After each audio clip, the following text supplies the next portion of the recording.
സർക്കാർ അവഗണനയ്ക്കെതിരെ ആശാമാർ അനിശ്ചിതകാല നിരാഹാര സമരത്തിലേക്ക്. വ്യാഴാഴ്ച മുതൽ സെക്രട്ടേറിയറ്റിലെ സമരവേദിയിൽ നിരാഹാര സമരം. ആദ്യഘട്ടത്തിൽ 3 ആശാവർക്കർമാർ നിരാഹാര സമരമിരിക്കും.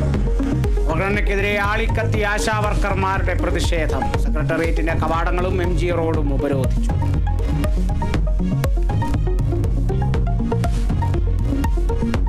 മുനമ്പം ജുഡീഷ്യൽ കമ്മീഷൻ നിയമനം ഹൈക്കോടതി റദ്ദാക്കി. കമ്മീഷന് സാധുതയില്ലെന്ന് കോടതി. വഖഫ് ഭൂമിയിൽ തീരുമാനമെടുക്കേണ്ടത് വഖഫ് ബോർഡെന്നും ജസ്റ്റിസ് ബെച്ചു കുര്യൻ തോമസ്. വിധി വഖഫ് സംരക്ഷണ വേദി സമർപ്പിച്ച ഹർജി.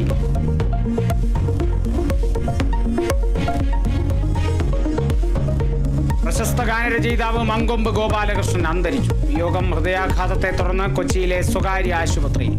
വിടവാങ്ങുന്നത് ശ്രദ്ധേയമായ ഒട്ടേറെ ഗാനങ്ങളുടെ രചയിതാവ്.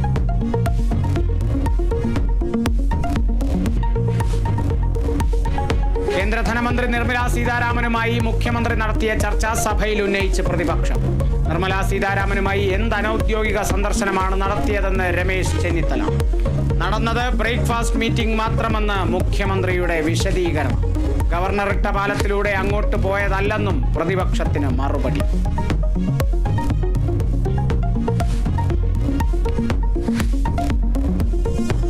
മധുവില തട്ടിപ്പ് കേസിൽ 1343 കേസുകൾ രജിസ്റ്റർ ചെയ്തെന്ന് മുഖ്യമന്ത്രി നിയമസഭയിൽ. 665 കേസുകൾ ക്രൈംബ്രാഞ്ചിന് കൈമാറി.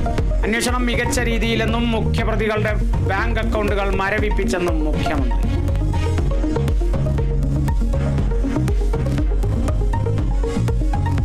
വടക്കൻ ജില്ലകളിൽ വേനൽ മഴയിൽ കനത്ത നാശനഷ്ടം. കോഴിക്കോട് കൂമ്പാറയിൽ വീടിന് മുകളിൽ തെങ്ങ് വീണ് ഒരാൾക്ക് പരിക്ക്. മലപ്പുറം വാണിയമ്പലം LP സ്കൂളിൽ മേൽക്കൂരയുടെ സീലിംഗ് തകർന്നു വീണു. നിലമ്പൂർ GUP സ്കൂളിന്റെ നിർമ്മാണത്തിലിരുന്ന മതിൽ തകർന്നു. പലയിടങ്ങളിലും മരങ്ങൾ കടപുഴകി. മലയോര മേഖലയിൽ കനത്ത മഴയും കാറ്റും തുടരും.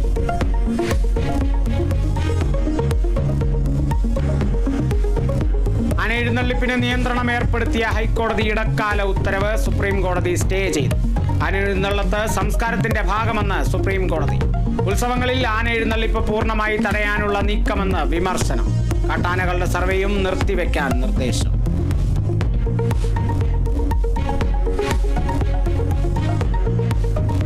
ഇടുക്കി ഗ്രാമ്പിയിൽ ഭീതി പരത്തിയ കടുവയെ വെടിവെച്ചു കൊന്നു. ദൗത്യ സംഘത്തിന് നേരെ പാഞ്ഞെടുത്ത കടുവയ്ക്ക് നേരെ പ്രാണരക്ഷാർത്ഥം വെടിവെച്ചെന്ന് DF. പുലർച്ചെ വളർത്തുമൃഗങ്ങളെ കൊന്ന കടുവയെ വീഴ്ത്തിയത് മണിക്കൂറുകൾ നീണ്ട പരിശ്രമത്തിനൊടുവിൽ.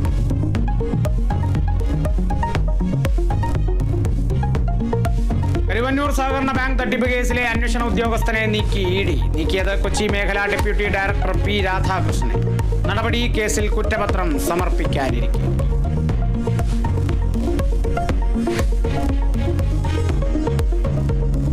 കളമശ്ശേരി പോളിടെക്നിക്കിലെ കഞ്ചാവ് വേട്ടയിൽ കൂടുതൽ വിവരങ്ങൾ പുറത്ത്. കഞ്ചാവ് വാങ്ങാൻ മുഖ്യപ്രതി അനുരാജ് ഗൂഗിൾ പേ വഴി നൽകിയത് 16,000 രൂപ. ഹോസ്റ്റലിൽ കഞ്ചാവ് വിപണനം തുടങ്ങിയിട്ട് 6 മാസമായെന്നും പോലീസ് കണ്ടെത്തൽ.